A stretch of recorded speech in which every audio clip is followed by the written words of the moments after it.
I heard that Secretary Dizon and his team have connections with contractors.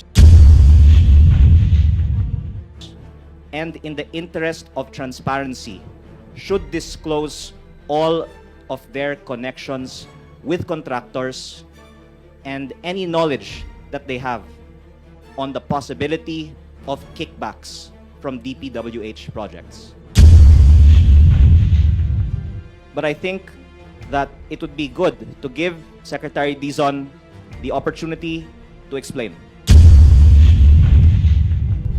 Magandang araw po sa inyong lahat. Actually, medyo mahaba ang aking opening statement dahil inihanda ko na po ang list of information that I would like to share with the public today.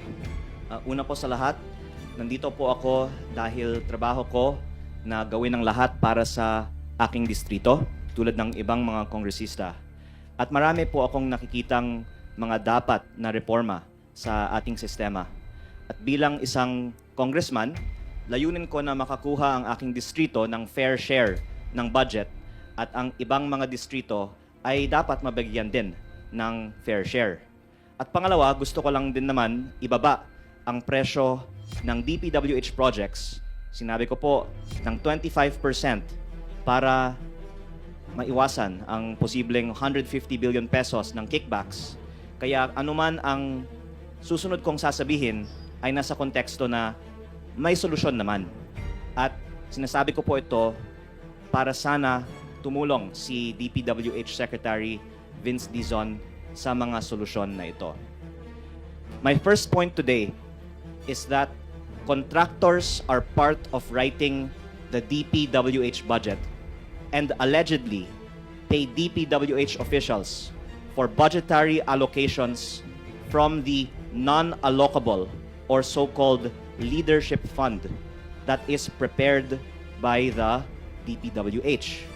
And as I will say more about later, I heard that Secretary Dizon and his team have connections with contractors, and in the interest of transparency, should disclose all of their connections with contractors and any knowledge that they have on the possibility of kickbacks from DPWH projects.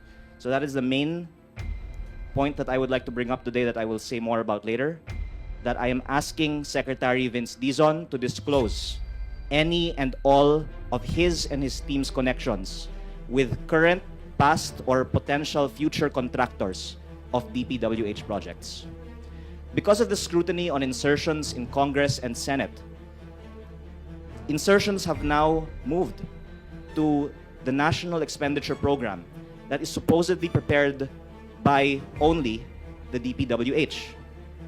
And according to flood control hearings, contractors submit lists of projects to DPWH and payments are made as early as when they appear in the NEP, on the presumption that the district engineering offices will award the contracts to the contractors that pay for the projects to be inserted by the DPWH officials into the NEP. When DPWH was writing the 2026 NEP, my staff received Viber messages that I can ask that we share on the screen from my former district engineer. The Viber messages read, ito po yung isang 1B na for funding. Hiningi po ng isang contractor na tutulong magpa-release ng funds. Above is the list of proposed projects worth 600 million for a certain contractor. Yan ma'am ay dadalhin sa inyo at siya daw ang mag-aasikaso. Ito nga pala, dati na ding may nag-aasikaso ng pondo pero wala pa namang bumabalik sa amin na letter kung denied or hindi. Contractor sa regional office ang nag-request niyan dati ma'am, last year pa. And what we found out when the net came was one of the non-allocable projects of DPWH in my district. Perhaps kasama ito sa leadership funds na binanggit ni former Secretary Bonoan sa Senate Blue Ribbon Committee hearing. The point being that if this was how the NEP was written in my district, na bago lumabas ang NEP, pinakita sa akin ng isang DPWH official na ito ay ipapasok ng contractor at yan ay lumabas at nakatag as non-allocable, meaning hindi po ito proposed ng congressman. Ito po ay hindi nga magagalaw, kaya nga non-allocable ang tawag ng congressman.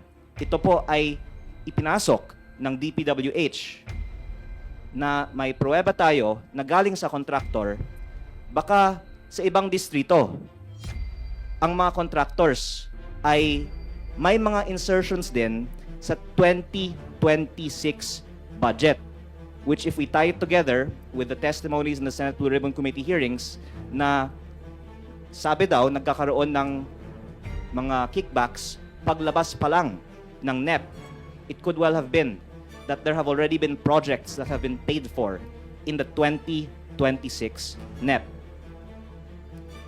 And you could surmise there would be even more in other districts because the contractors, of course, don't have history dealing with me and would tend to put their projects in a district that the congressman will not interfere in rigging their bids in favor of them. And while I was newly elected, I was approached by people saying that contractors were in talks with DPWH to download or magpababa ng mga proyekto sa distrito ko. I have also heard that many of the projects being implemented from the 2025 budget in my district were also inserted this way. Again, not through congressional insertions, but mga ipinasok ni Regional Director, ni USEC, baka mga kaibigan ni Secretary. This, I think the public should know, is how the DPWH budget, at least in my district, was written. Based on what I was told, may mga contractor na may mga kakilala daw sa DPWH na nagpapasok ng mga projects. At again, weaving it together with the Senate testimonies, meron konsiderasyon. Kaya ipinapasok mga ito ng DPWH at ang mga contractor na yon ang nakakakuha ng mga kontratang ito. And that it's the officials in DPWH who have been reportedly engaging in these transactions. And that the consequence from a policy standpoint is because my district will not allow rigging of bids, then this portion of the budget, which is non-allocable, which the DPWH can put in districts of their choosing, will not be put in districts like mine, where there is no rigging of bids.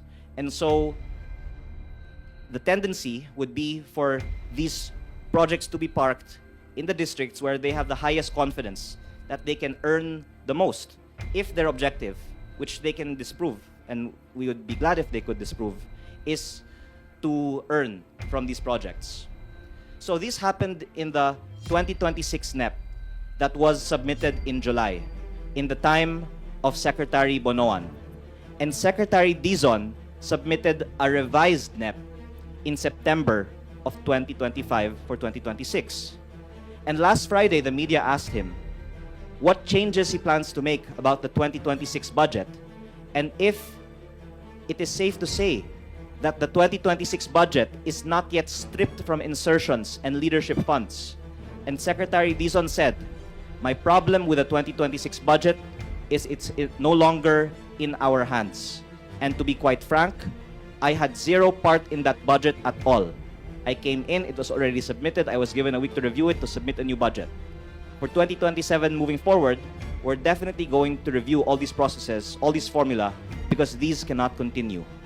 And I'm hoping that Secretary Dizon will use the time available to revise the 2026 budget, particularly the projects that can be traced to the non-allocable leadership funds, that he knows what they are because those files are available in DPWH because of the evidence that there has been some undesirable process for how projects were inserted into the DPWH budget with the input of interested contractors. So we have established that contractors insert projects into the DPWH NEP, and the question then is why? What motive would someone have not to touch these projects? I would add further that Secretary Dizon also added many new projects in the NEP, replacing some projects from Secretary Bonoan, and that information on these projects were committed to be shared in congressional budget hearings, but these have not yet been shared. Secretary Dizon said that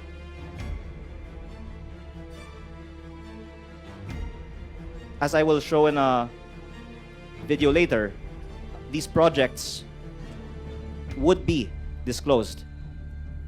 But if I can share the...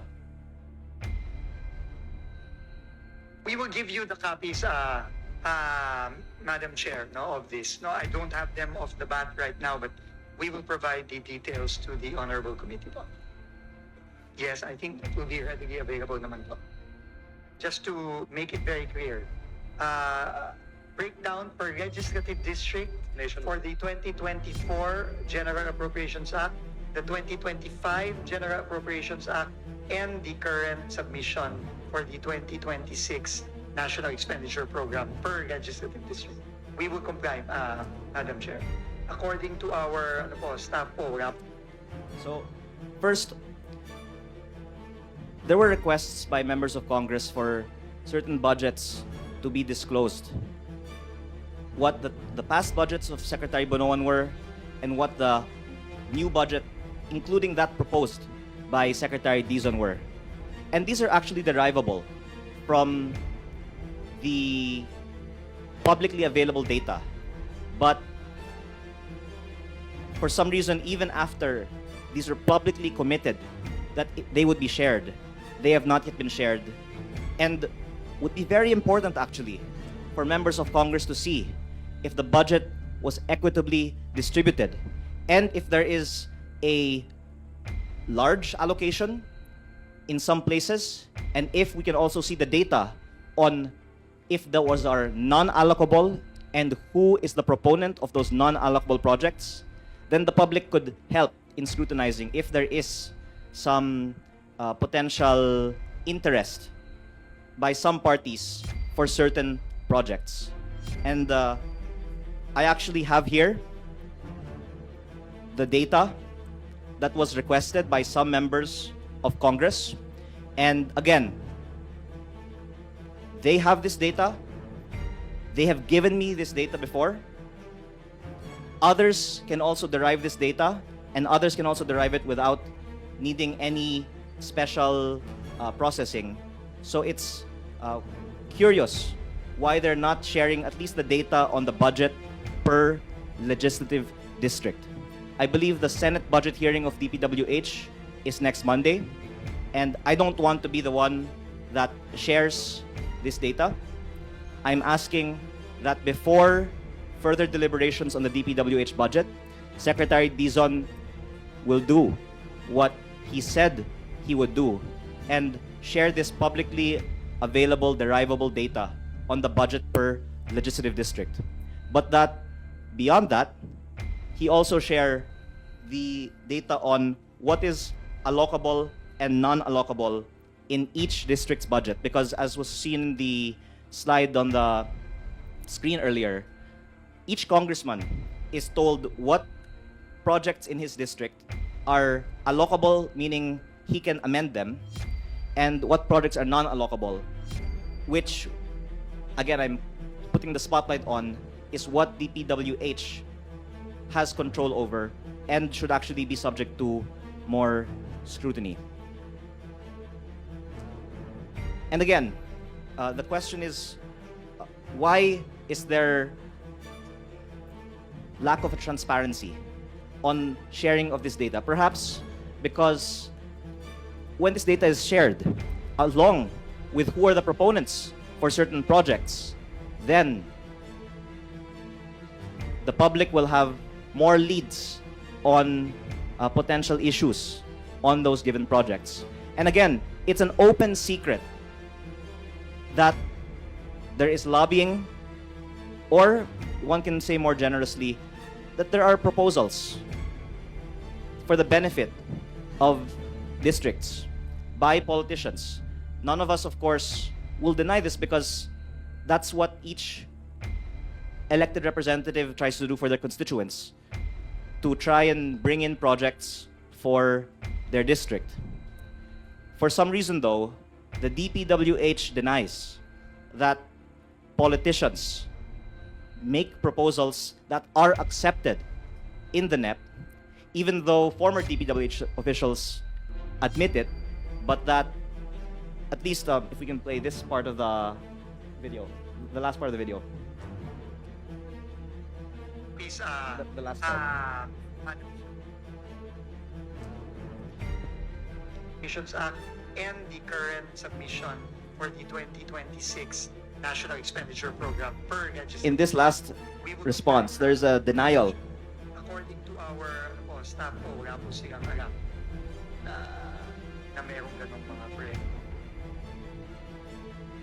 So again, there has been a denial that politicians submit projects into the NEP, because maybe if they admit it, then they'll have to reveal who is the proponent of these projects in the NEP. But if there's so much scrutiny on insertions in Congress, we should be even more closely examining insertions in the NEP, because doing so might be for some purpose to avoid scrutiny in Congress. And again, even members of Congress don't deny that they try and do this for their own district. As I said in my prefatory speech, it is my job to bring in projects for my district. So it's just in our interest to propose that our district be given more support by the national government. What we're asking for is transparency on the requests that were approved, and then once we see that data, then there could be more scrutiny on why those particular requests were approved. So, moving on, the question is, what is the potential motive for someone not to disclose all this data?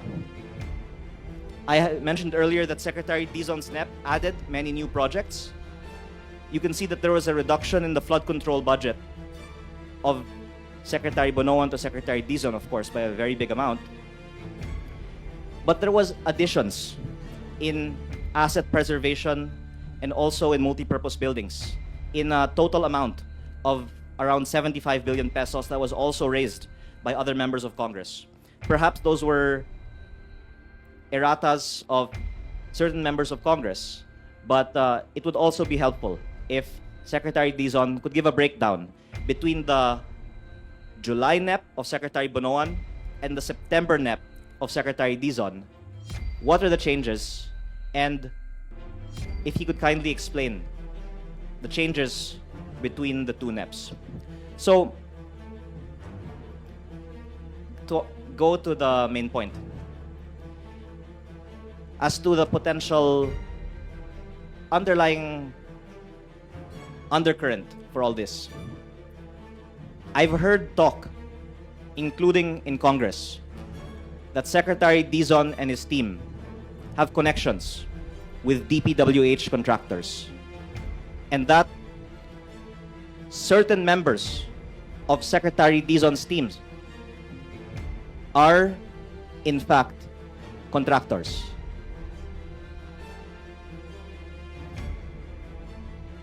I am not the authority on this subject, but I think that it would be good to give Secretary Dizon the opportunity to explain.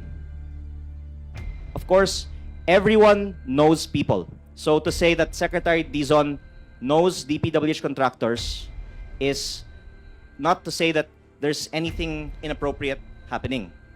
Now, if he or members of his team have some proven interest in companies with DPWH contracts, and what I heard is that it's not him who is a contractor, it's a member or members of his team who are contractors. And how exactly, I'm not the authority. But I have been told that this is actually known by many in Congress now.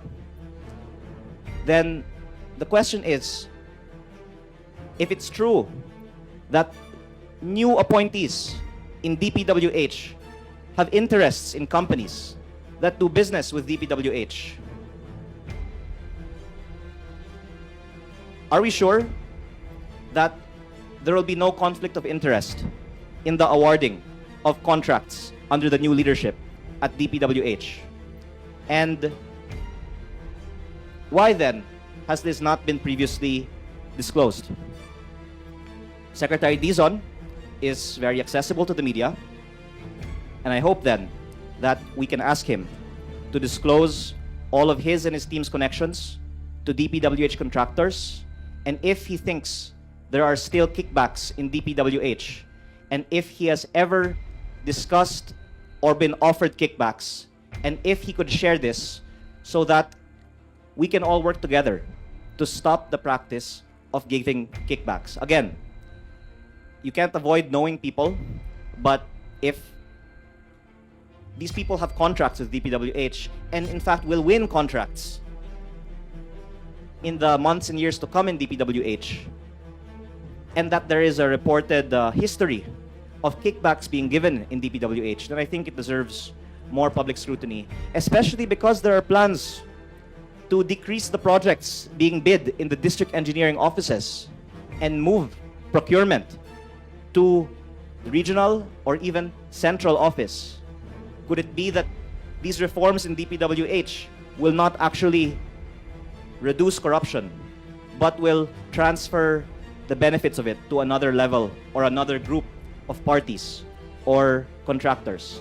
And again, I don't want to say this too authoritatively, but someone actually just told me before I arrived here now that not only did one person tell me that they heard that members of the team are actually contractors, that other members of the team have already been meeting with contractors outside of DPWH at may hinihingi na daw. So maybe Secretary Dizon can also check with all of his appointees who are the contractors, if any, that they have met since their appointment and what they discussed in those meetings. It's actually quite tragic because I know that so many people have so much hope for Secretary Dizon's leadership in the DPWH, as do I. And I hope then that he can be transparent on, even if it's not from him, but any attempted offers, any opportunities that he has had to talk with contractors or for his team to, any offers for kickbacks that have been made. So, again, this is all in the context of there being a history of this also happening in DPWH. And again, multiple sources telling me and saying that this is known already by many. And I will say one more thing related to my previous advocacy to lower prices in DPWH. If Secretary Dizon will lower prices by 25%, I don't even need to ask if he has any interest in DPWH contracts, because anyone who will lower prices by 25% is showing that he is against kickbacks. So I hope that Secretary Dizon will be a hero and lower prices by 25% and show that he is against kickbacks in DPWH. My other point a while ago is that there's also more information that he can share, and I already said that earlier. And again, I hope that, number one, the past budgets per district be disclosed, and the 2026 budget per district can be disclosed, so that we can see what districts have not gotten their fair share of the budget. And again, a while ago, the video showed that Secretary Dizon said wala po silang alam na meron ganong mga proyekto na insertions of senators or other politicians. And it is an open secret that politicians do give lists. Again, I would want more projects in my district, as would any congressman, not for a personal benefit, but for the district's benefit. And I think that it would be good to be transparent then, because if I were granted my request, it would be for additional classrooms. But if there are requests before for flood control projects, and then asphalt overlay, or overpriced solar streetlights, let's just be transparent on what people have requested that has been granted in the budget. Because again, Secretary Bonoan admitted that there is a leadership fund. To add, out of the 600 billion pesos DPWH budget, there's allocable and non-allocable. And if I'm not mistaken, there's around 400 billion of allocable. So there might be close to 200 billion of non-allocable, which the district representatives might not know who is behind. So let's see what this non-allocable is. And that, again, there's even some data that I have here. There's other data that others also have. Much of this can also be pieced together from other publicly available sources, and there's really no reason for this not to be disclosed, because others anyway have it. I just hope that Secretary Dizon be the one to share it, and preferably before the Monday Senate budget hearing. And just to make another point, Congressman Toby Chanco also recently asked the Committee on Appropriations to disclose the projects submitted by congressmen to the House APRO Committee. I highly respect Congressman Chanco, and he is really the source for much of what the public knows about congressional insertions in the DPWH budget. And what I'm adding is that the insertions begin in DPWH, but to Congressman Chanco's point, every congressman has been given a baseline amount of insertions, or we now call them amendments, of 150 million pesos. This is an amendment. There's nothing irregular about it, and this is part of the job of members of Congress to identify needed projects. So there is a 150 million peso per congressman amendment into the DPWH budget. And some have been given more and some much more. And Congressman Chanco's point is that the Appropriations Committee has the list of what each member of Congress has submitted and has been granted, including of Congressman Chanco says party list representatives.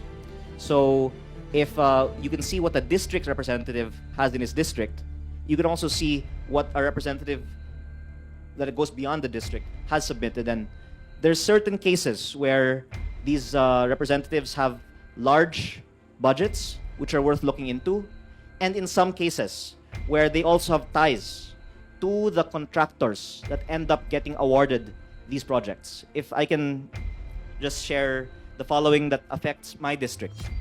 Certain contractors have allegedly cornered large allocations in the DPWH budget, and if a district representative does not allow rig biddings and does not accept kickbacks, then these budgets might be allocated to other districts. And again, if DPWH shares the data on who are all these proponents, then I hope that would help also clamp down on the potential issues in this system, and that we don't have contractors paying for budgets to be allocated to certain districts.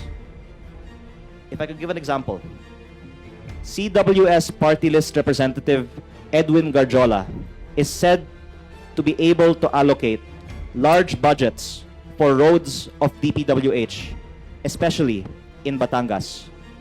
I have information that Congressman Garjola is the proponent for road projects in my district in some way. And a company owned by his family based on SEC corporate documents, Ang Construction is the contractor for some of these projects which can be linked to him as CWS party list representative. And another company that he is connected to, Readycon Trading, is the contractor for other projects that people, including DPWH, have told me were amendments into the budget facilitated by Congressman Garjola. He has been said by others here in Congress to me as being a big buyer of project budgets and was also very close to Secretary Bonoan.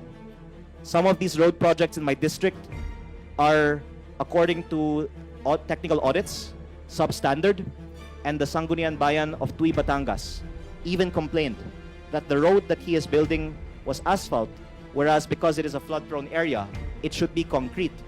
But the DPWH told me that Congressman Garjola was the proponent for this project and specified the program of works that this project be asphalt. I was told by other technical experts because that would make it more lucrative. And that DPWH can disclose this data so we can see the link between the proponent and the contractor. Some of these projects might no longer be under the name of the proponent, but it would be a good start to just release the available data on who is the proponent behind the projects that are alleged to have been amended into the budget by Congressman Garjola. And again, this is a current subject. One, the 2025 projects are still being implemented. And if we have found out that they were amended by a certain congressman who has also links to the contractor that DPWH awarded to, I think that would be worth someone looking into. And second, Congressman Garjola continues to have influence over the DPWH budget as the representative of CWS party list with many connections that pertain to the DPWH budget. Again, I would like to repeat that based on the flood control hearings, the non-allocable budget under the leadership fund that were reportedly sold should be looked into, and that it's around this time that the House General Appropriations Bill has been approved that advance payments for projects are paid. It's very important that we get to the bottom of who is proposing these projects that have been accepted into the recently approved budget so that we can trace, just like in the example of Congressman Garjola, if they are connected to the contractors that are eventually awarded these projects. Again, given prices have not yet been lowered on DPWH projects, one can surmise that the system of paying kickbacks continues in DPWH, and that now that the HGAB has been approved by Congress, ang bigayan ng mga kickbacks ay nagsimula na o nagawa na o tutuloy na. And that including those that would be paid to the DPWH officials who inserted projects into the NEP, which is why we're advocating that we revise the NEP that was submitted, because these still have projects that were inserted from the time when at least it has been testified that this practice was being done. And with prices this high, it's already been factored in. I think that there is room to give kickbacks, as I've already previously said, and at least in my district, I have asked the Committee on Appropriations to lower the price of the DPWH projects. Kung meron po akong sabihin mong 1.6 billion pesos in DPWH projects sa aking distrito, pwede akong makakuha ng sabihin niyo po 15% out of a total 25% of kickbacks. So sabihin niyo po sa 1.6 billion of DPWH budget for 1st District Batangas, there's a potential 400 million pesos in kickbacks. And dahil hindi ko kukunin yun, hiningi ko sa Committee on APRO na ibaba na lang yung mga presyo, yung 1.6 going 1.2, or actually yung road projects na 1B going 700M na lang, so that the savings can be used for other projects in my district.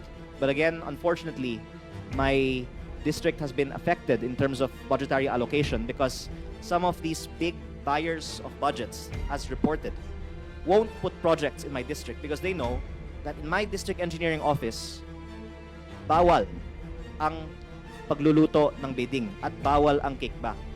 Kaya siguro ang incentive ay ilagay na lang sa distrito kung saan may rigging of bidding at may kickback. Pero sa akin po, meron po akong naranasan na may mga lumapit at alam ko na may mga tao, kasama ang mga nabanggit ko kanina, na may hawak na malaking pondo at kung gusto ko sana mapalaki ang budget ng aking distrito, pumayag na lang ako sana na iluto nila ang biddings sa aking distrito, magka-kickback sila, pero magkaroon naman ng project ang aking distrito. Kung sinabi naman sa mga Senate hearings, 35 to 50% of contract price goes to a project, at least nakatulong sa aking distrito.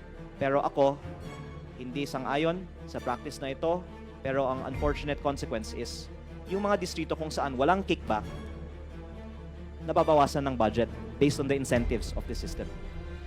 My third and last point is a policy solution.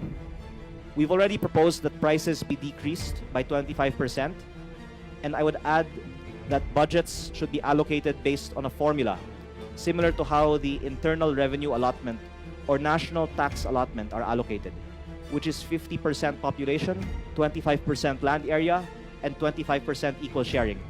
Not only because this is equitable, but because by avoiding discretion, you avoid corruption in the practice of selling budgets. If ERA was allocated based on discretion, there could also be a temptation to sell budgets for kickbacks. But because it is automatically computed, walang nagbibigay ng SOP para sa ERA o NTA. If we can take a look at the last slide that has been prepared, simply by taking a percentage of a budget based on population, we can see that any one of us on Google can derive how much the DPWH budget of a district should be. So I'm just illustrating here how simple it is. You get the fact that the first district of Batangas is 0.6% of the country's population. Another district could be 0.7%, and multiply that by the DPWH budget. That at least is a starting point. But the allocation of budgets in past and in the currently proposed 2026 budget is very far from this system, because there is a baseline that is not largely based on population, and then there is the discretion to allocate projects on top of that.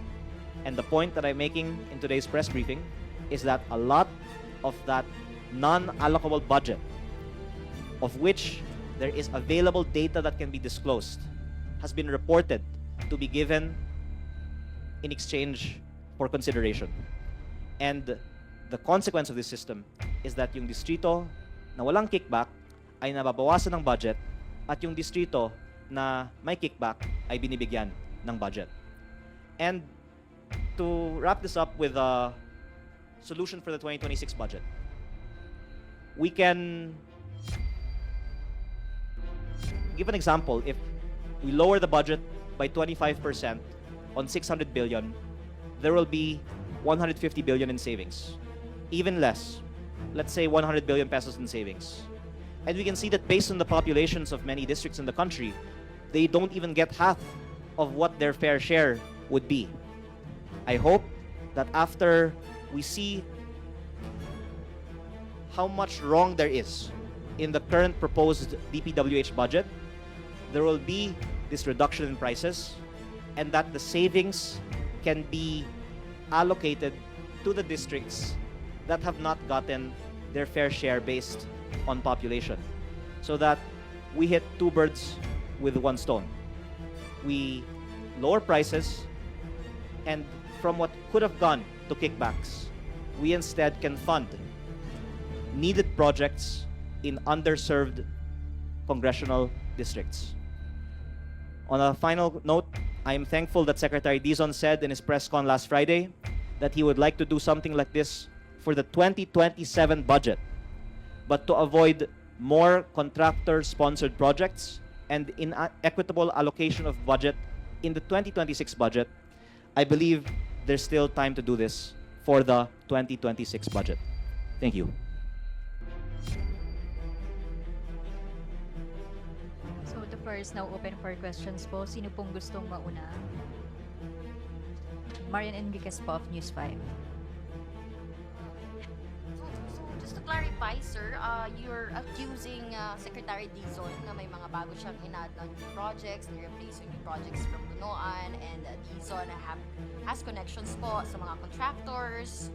Kailangan niya i-disclose yung connections na yon. Sinasabi niyo po na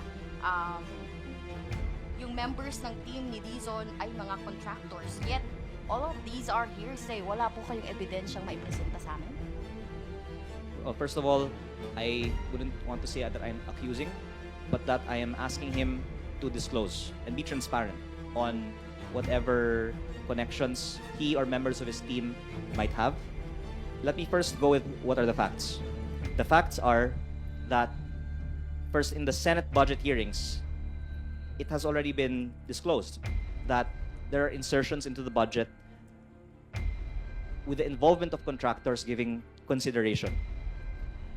And in my own personal experience, I have been approached by DPWH officials with lists from contractors saying they will propose it into the budget, and that came into the budget of DPWH. And that it has been reported that this is widespread. Kung meron sa distrito ko, baka mas marami pa sa ibang mga distrito. So this is the context before Secretary Dizon came into the picture. And I have great respect for the real improvements that have been done in DPWH since Secretary Dizon came into the picture. And so I am relaying what I have heard from multiple sources, that Secretary Dizon or members of his team have connections with DPWH contractors. I was told by one source, some in his team are contractors. And yes, this is just what I was told. And I was told by another person that others on his team, even those who are not contractors, have been talking to contractors at may hinihingi. And maybe after I make this statement, some people can actually come out and say, yes, may hiningi ang mga opisyales ng DPWH sa amin. I say this, of course, sensitively acknowledging that we have to work with the DPWH on the budget and on the projects in our district being implemented well. And I hope that this does not get taken personally. And I am not saying this in a political context. I'm saying this from a intent for there to be reform based on the proposals that I have made for DPWH. But I would summarize everything that I'm saying by saying that I am asking Secretary Dizon, in the interest of transparency, to disclose all of his and his team members' connections, discussions, and interests in contractors and companies that do business with DPWH. Next question. Marivic Trinidad of MVP. Sir, when did you learn about this contractors? And hindi ba ninyo po ito na-raise before the passing of the dito sa budget deliberations po of the budget sa House? And have you tried talking to Secretary Dizon in personal po about this? I think all of us have been learning a lot over the past few months about how DPWH works, including from the Senate and Congress hearings. And I have been quite active in discussions in Congress on proposed lowering of prices, equitable allocation of budget. And as a member of the Appropriations Committee, I have to clear, of course, what I say during the budget deliberation process, including in the hearing. I've had a lot of discussions with other members of Congress, but of course I have to also balance that with respect for the leadership and the committee, and was hoping that my recommendations be taken into consideration. But as you also know, on Monday, citing that the price of the DPWH projects has not been decreased, I voted against the 2026 General Appropriations Bill because, again, I've wanted these changes to be made during the deliberations in the House. When I saw that they were not made, I voted against. And now, I am here to share more in hopes na pwedeng ayusin pa ang 2026 budget. It is not too late to fix the 2026 budget.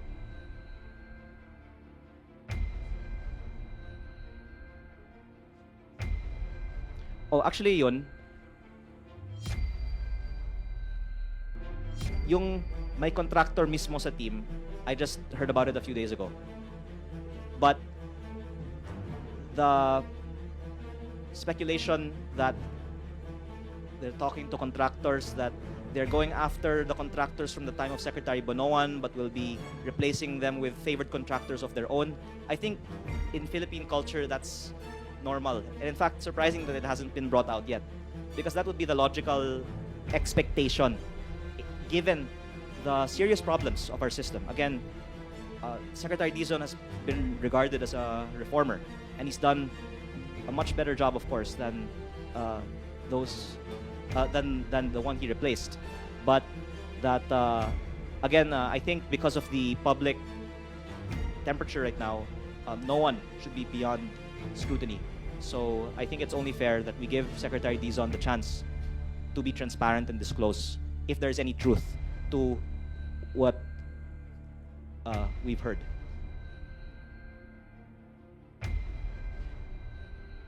I think it would be good to ask members of Congress what they know. Because I am one out of 317. I'm sure there's many more in the 317 that know more. So I think it will be good for our country if we just all be transparent now about what we know. Next question po is Krisha Subing-Subing of Inquirer.net. Hello po. Oh, sorry. Andito ka na rin lang naman po, but can you name who was it that you heard ay contractor or has connections to contractors? Aminin ko na, yung mga tao na kinakausap ko, worried na yung sinasabi nila sa akin, sasabihin ko sa press briefing. Kaya, ironically, yung kaharap nyo ngayon, hindi yung pinakamaraming alam. Kasi yung mga maraming alam, hindi nagpe-press briefing. Pero I'm hoping that by bringing this out and again, giving Secretary Dizon the chance to respond, that the truth will come out. If you can't name, siguro sir, So talagang pinipiga ko na ayaw sabihin eh. how Yung sino yung contractor. Pero sino yung kumakausap sa mga contractors. Let me just say this. It is not surprising, I think, that to say that may mga kilala silang contractor. I mean, all of us know people who are in so many fields, right? So it should not be a surprise to say that. But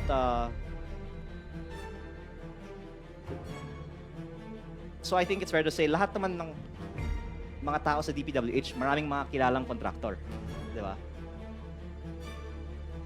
So like now, we're being called on to disclose our SALNs. Kung DPWH official ka, you should disclose yung mga kilala mong mga contractor at paano mo sila kilala. Pero, yung pinaka hard evidence dyan, kung meron kang interest sa kumpanya na nangongontrato sa DPWH. Kung how high up in the DPWH organization? Reporting to Secretary Dizon daw. So sa Office of the Secretary. You're saying USEC co-contractor? Again, Pero- if I knew, I would say it now. So, ano But, po yung ano po ba, like, what can you say to us na lang po? Na, you know, at least may makuha kaming information about what you're Appointee saying. of Secretary Dizon. Actually, I was told it's not just one. So, I was told that appointees of Secretary Dizon are contractors. At, hindi. Member of Congress. I mean, actually, Anong basis kung nun? sinong kausap ko, 50 pa silang mas maraming alam. Hindi nga expert sa DPWH yung kausap ko eh. Kaya, a lot of people in this house know more than me. I'm just the one in front of you right now. So, by bringing this out, I hope that a lot more information will come out in the coming days on who the DPWH appointees are that are contractors. And again, you should already assume that they know contractors, right? So that's not really news. But they should disclose who they know and how they know them, and if they've talked to them since they were appointed to the DPWH.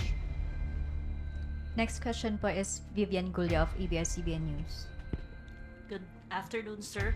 Sir, how credible is this information of yours? Meron po bang proof na in-offer yung mga nagsasabi po nito for you to believe it? So that this practice was done in the time of Secretary Bonoan has already been attested to in the hearings and No. substantiated by my Viber messages. And I would add, This connection ng contractors or mga contractors sa team ni Sec Dizon, ano po yung proof na in-offer sa inyo para ano po to make it seem credible? okay, I'm saying this now because I think it's credible. And in fact, I was told it's multiple. So even if it's just one of the multiple, then we've already proven the point. I trust the information that I received. So verbal lang po ito, nakinwento sa inyo. Well, if someone is indeed a contractor, then there will be some evidence that will attest that they are a contractor. But it was not presented. It was not presented to me, but I was also told by another source that another one of Secretary Dizon's appointees has been asking requests from contractors already. So again, it's more verbal, but from multiple sources.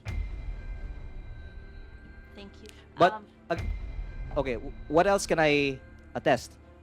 That he was asked to share information that he said he would share, that he has not shared, and that information is readily available to share. So again, I'm just trying to weave together these different data points to say, what are we trying to hide?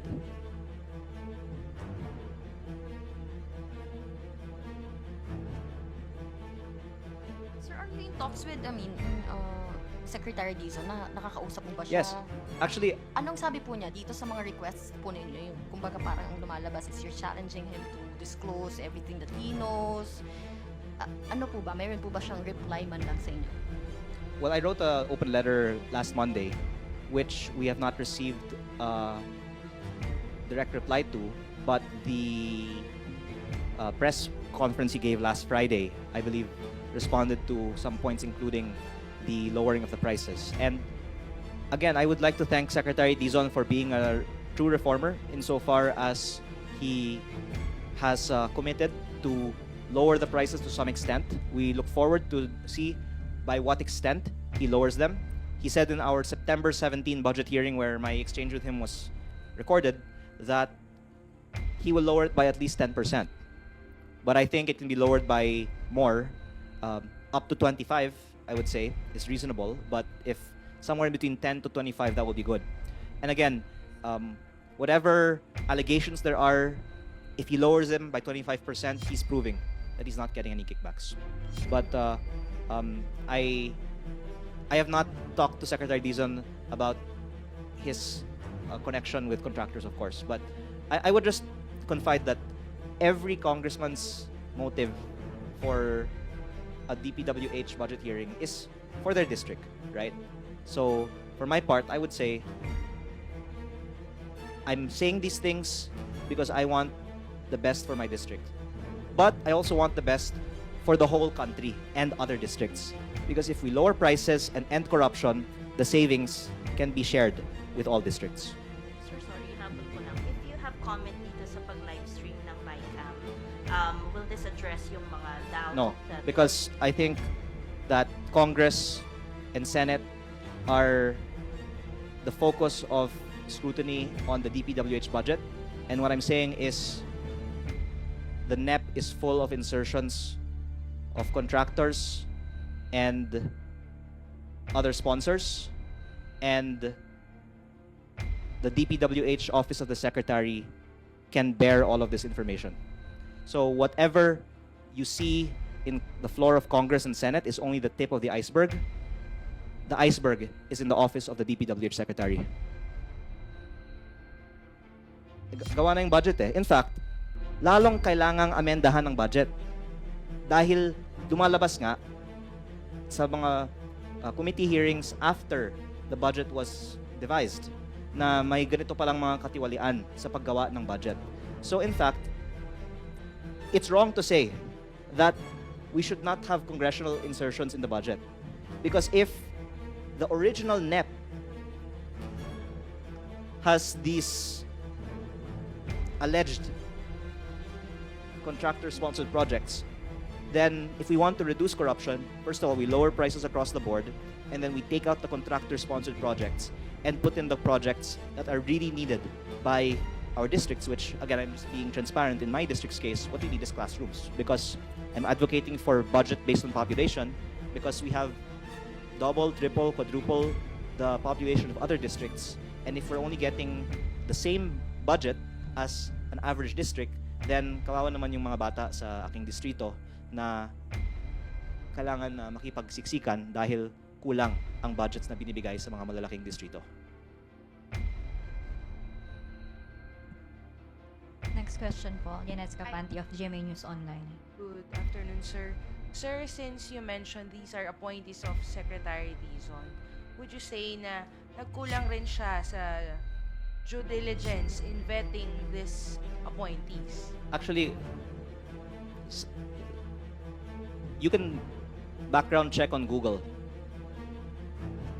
the new appointees in the DPWH and find that there have been allegations of corruption to them in the past.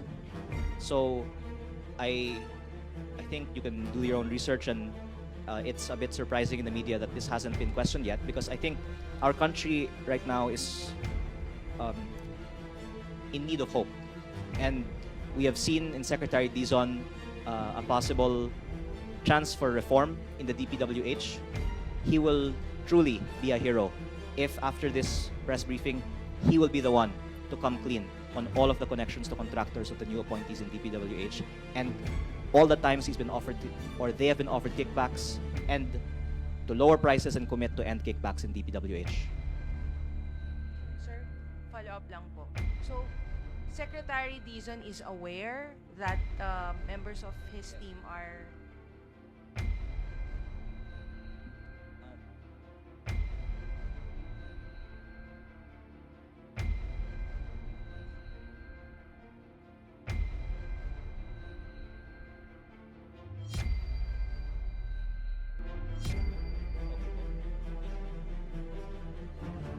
Okay, sir. Okay, sir.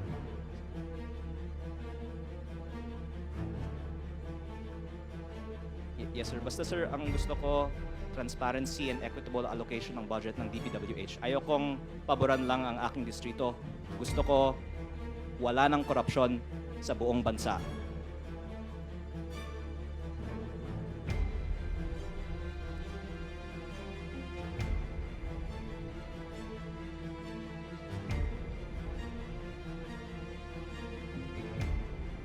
Yes, sir. Yes, sir. Basta, sir, pag may savings, sana po, matulungan natin ang buong bansa pag may savings, pag bawasan natin ang presyo sa DPWH.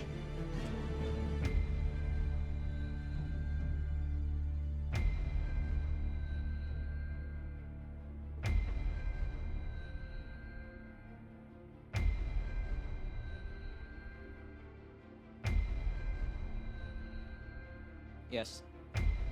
Thank you.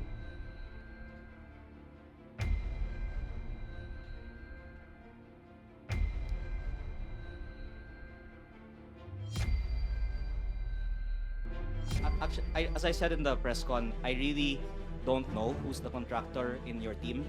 But if you can ask them and come clean to the public, then that would, I think, be a sign that there's real change now in DPWH. Meron bang kumausap sa contractor recently?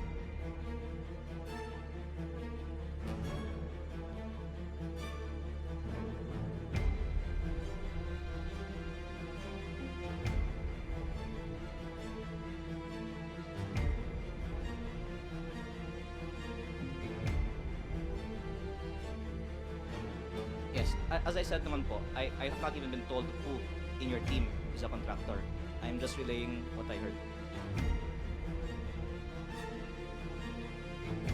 Pero I think it's unavoidable na DPWH officials talk to contractors. So maybe Sec Vince can explain what was discussed in those meetings.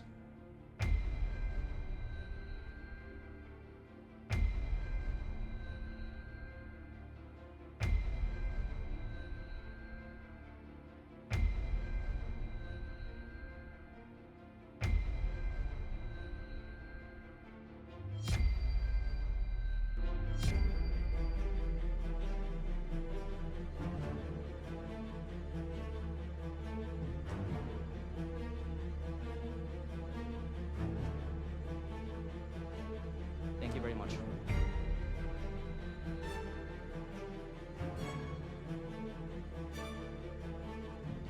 And then pag ibaba naman natin yung presyo, pakita natin na wala tayong pinaprotektahang kita ng contractor.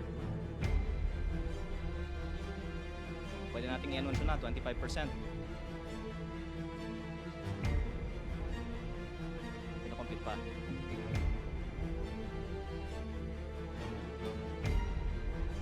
Okay. Thank you.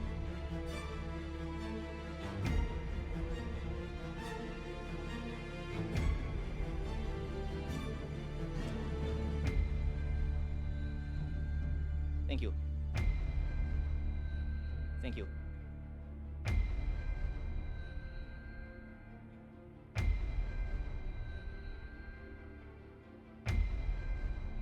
Yes. Thank you. And even beyond the appointees, of course, we know that the bureaucracy of DPWH is still intact from the past. So it would be good to also use this as a warning to others who are contractors in their bureaucracy.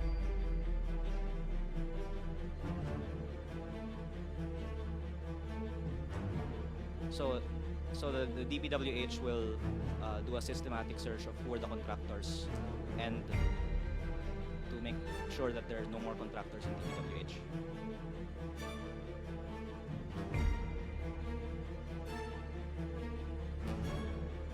Yes. Yes, thank you. Thank you. Thank you. Bye.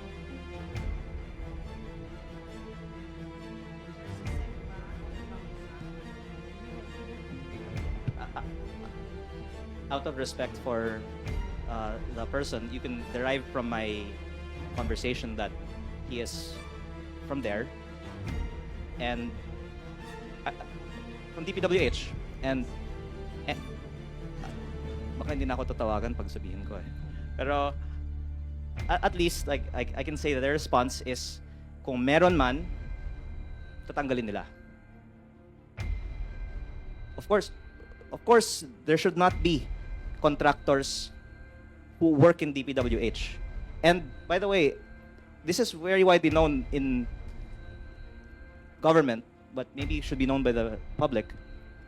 And the gentleman on the phone just admitted it, among the regional directors and district engineers, there's so many contractors who work in DPWH because it's logical. If they're giving contracts to contractors, why not set up contracting companies themselves? That's from the DPWH officials themselves. Now, they're saying they will search who among the new appointees is a contractor and remove them.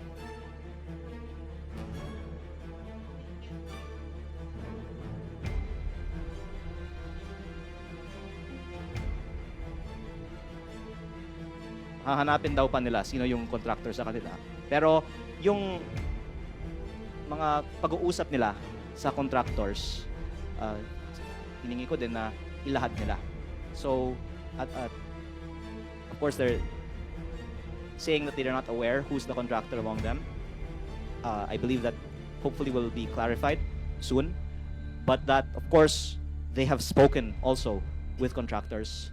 And I hope na ilahad din nila ano yung pinag-usapan ng bagong appointees ni Sec Vince sa mga contractors na kinuusap nila.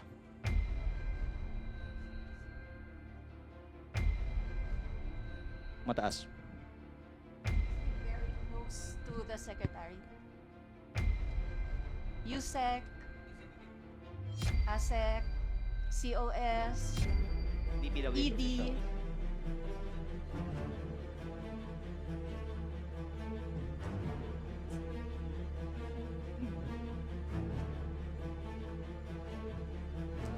Kasi you said na open letter, hindi sinagot. Ngayon may tumawag na sa inyo. Hindi, sinabi naman nila na ibaba nila yung presyo. Pero yung disclosure of data, again, I have the data that other members of Congress have asked for. Today, they can release it. So, I still hope that they can respond to all these points.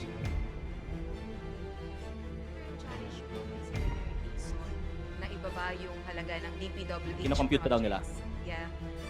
Hindi ba yun yung dahilan kung bakit din po mayroon kayong challenge sa kanya na i-disclose yung kanyang connection with contractors or yung part ng team niya na may connection sa contractors? Hindi ba parang it's a sort of warning or threat against the Transportation Secretary? Kasi kung ibaba yung presyo, wala nang source of kickbacks.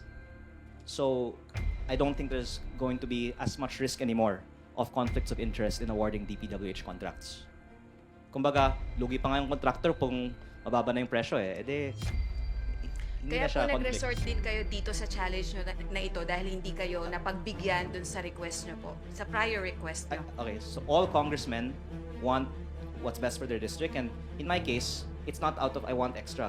It's I have maybe top 20 in population in the country, in the district, and that I in the budget hearings have also said we should give budget based on population, which has not been granted yet. So I'm disclosing this as me doing my job for my district. But what I propose, however, is that it not just be for me, for the whole country. We lower prices, save at least 100 billion pesos, and use that to help the underserved districts.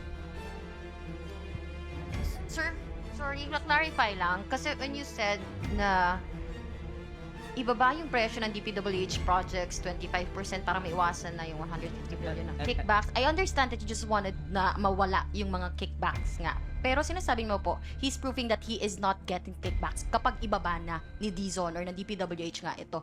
So you're saying, sir, na kung hindi niya ibaba to, hindi bumaba yung presyo, kumuha ka na kickback? Very suspicious why someone will not want to lower prices, which is why I'm thankful that Secretary Dizon has said he will lower prices. That's reason for us to have hope, right? But of course, that's not the only reason that he is directly benefiting from it, but that maybe he wouldn't want to step on the feet of people who are benefiting from it. And to that extent, we should also sympathize with his situation. But that if he lowers the prices, wala na tayong papag-uusapan na potential corruption sa office ng Secretary ng DPWH kasi pinakita na nila, ayaw nila ng kickback. Again, I'd say there's so much focus on investigating who knows who and talk to who about what. We cannot get to the bottom of all of this alleged corruption in government. But if we lower prices, that is a very clear sign that we don't want corruption. So that's why I'm focused on proposing lower prices. Red Mendoza po, Manila Times. If you're saying na you have to lower your prices po or lower the prices ng mga projects ng DPWH, baka naman po mag-resort sila to substandard na gamit. Kasi when you say lower prices, baka sabihin nila, ay, baka pwede naman nating tipirin yung kasi mababa yung budget eh. How can you resolve, yun yung first question ko, how can you resolve na dapat hindi substandard yung magiging projects if you're proposing a lower budget for the DPWH? Sabi nga ng iba sa Facebook, dapat lower by 50% eh. Kasi ang sabi sa Senate Blue Ribbon Committee hearings, less than 50% of the contract price actually goes to the projects. But the problem is if the district engineering offices will not do the quality control and audit the compliance on the program of works, which is why lower prices is not all.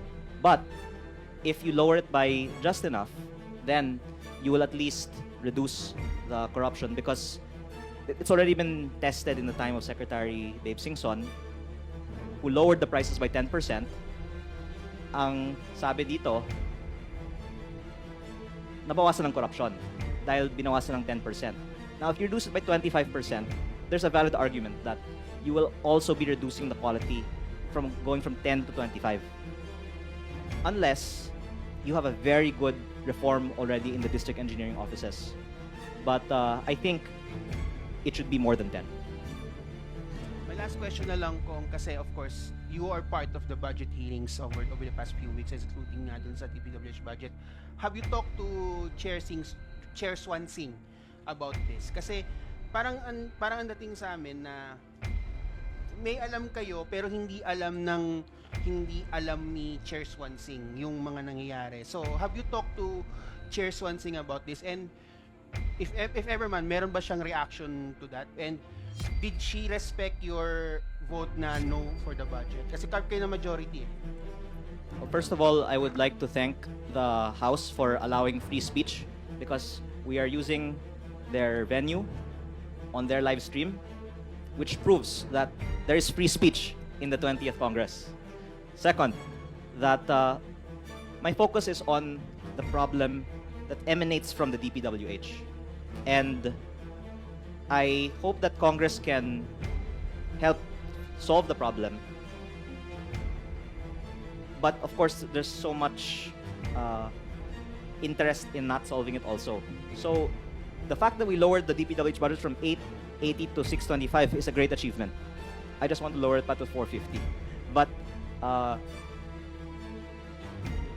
from the start, I have been giving my opinion to the Committee on Appropriations.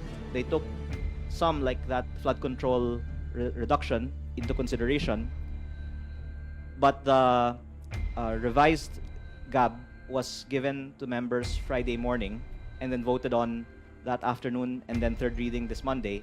And I haven't been able to, and in general, there's no time to really talk about all the issues because this is just one small issue in the budget, right? Or one issue in the budget. But that's why it's an ongoing process. The Senate budget hearing of DPWH is next Monday. The budget will still only be finalized at the end of the year. There's still time. Are you willing to send a letter to Senator Win Gatchalian, the Finance Committee head, to outline all of the points you raised here, Sir President?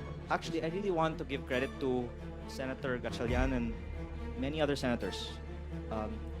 Senate President Tito Soto also made a statement in an interview a few days ago that he thinks there should be an across-the-board reduction of 15 to 20%.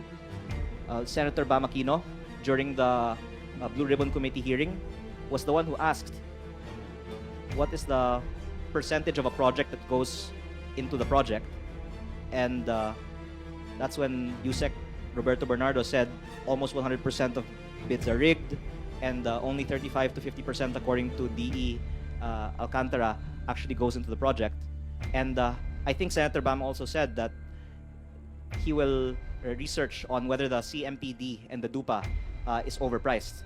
So, napakagaling ng mga senators sa 20th Congress. Hindi po ito idea ko lang. Nagkataon lang, una, ang Kongreso magtalakay ng DPWH budget. But I'm sure higit pa ang mga analysis na ilalabas nila sa DPWH Senate budget hearing. Any questions po? Ate Rosalie Cos po, UNTV. Ikaw yung nag-suggest niyan, ha? Investigations. Do you want the ICI to investigate? Well, Secretary? Secretary Dizon was in the ICI this morning about others. And I, again, do believe that Secretary Vince is doing a good job, given the very challenging job that he has. But that none of us is perfect and beyond reproach. And what's the venue, I don't know. And it doesn't occur to me until you ask that question that that's even an option. Kasi what I'm trying to do is prevent future corruption. Because Secretary Vince is new, right? And there's some that you have to go out of your way to change. But there's some that's on your lap, and if you want to change, you can change. So I don't think that the forum is investigation. Because the rigging of bids of the 2026 budget has yet to be committed. If there is kickbacks paid next year, then the DPWH officials should be responsible for kickbacks anywhere in the country. But October 2025, we are deliberating on the 2026 DPWH budget. Ang sabi nga, a pound of prevention is worth an ounce of cure. It's so much easier to prevent corruption if we fix the budget than to run after all these people who have already stolen from the past or future DPWH budget. So I'm really pleading with Congress, Senate, and the DPWH that we fix the 2026 budget.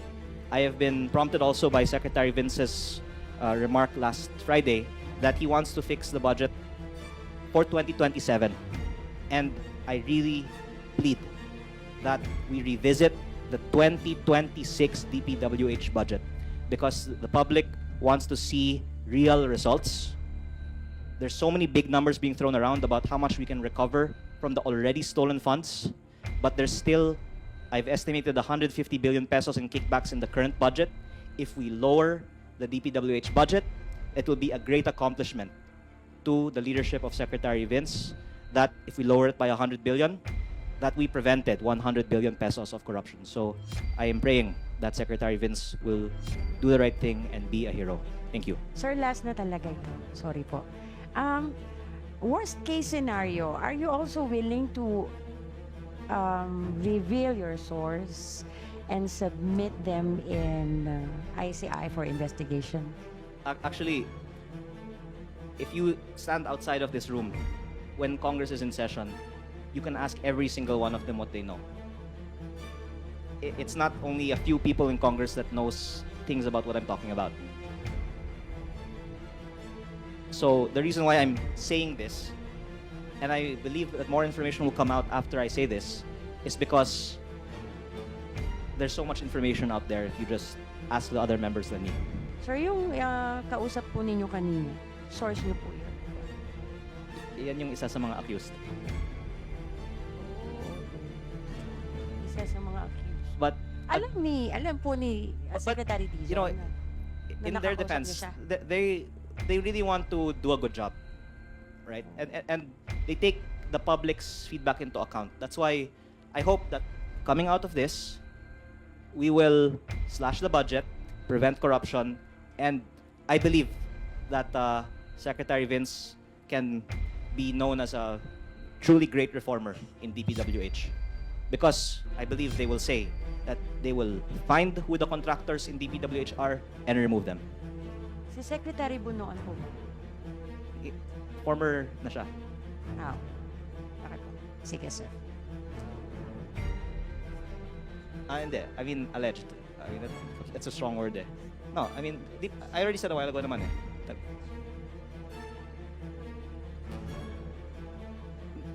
Hindi daw nila alam sino eh. Kaya no, I really don't know. No. Isang appointee. Pero I really don't know who it is. I'm just saying that I've heard from several that there are. But by the way, no, no, because I don't know who is the possible contractor, because I was not told who, but I was actually told multiple, so I don't know who. Anyone's possible. If I was told who, I could have said it by now. But by the way, I would really say let's not just focus on the appointees under Secretary Vince, because you could also do your own research. And the gentleman on the phone admitted, among the regional directors and district engineers, as is logically incentive by them, many have ended up being contractors of DPWH projects.